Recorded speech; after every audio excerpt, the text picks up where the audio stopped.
سلام.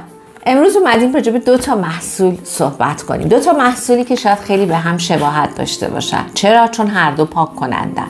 این 2 تا محصول میسلار واتر هست و تونر. هر دوی این 2 محصول محصولات پاک کننده هستن، اما بریم ببینیم که تفاوتشون در چیه. میسلار واتر رو میدونین برای استفاده میکنیم برای در واقع ریموو آرایشمون.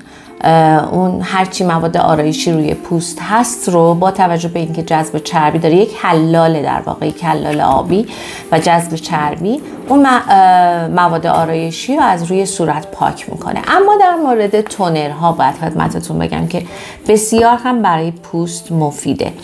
تونر در واقع یک پاک کننده عمیقه. بعد از اینکه صورتتون رو شستین یا بعد از حمام از تونر استفاده میکنید، تمام منافذ رو باز میکنه، آلودگی رو خارج میکنه و بعد از اون مرطوب کننده رو میتونین استفاده بکنید.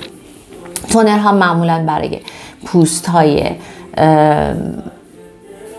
چرب و پوست های خشک جداگونه هست. من خودم از پوست های خشکش در واقع دارم استفاده میکنم و بسیار ازش راضی هستم.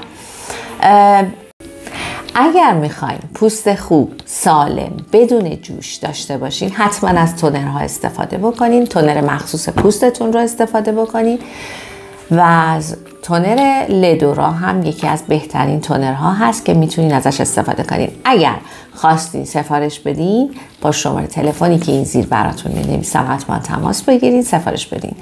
یا اینکه در پاکسازی های پوستی که ما انجام میدیم و فیشیال حتما شرکت بکنین. خدا نگهدار.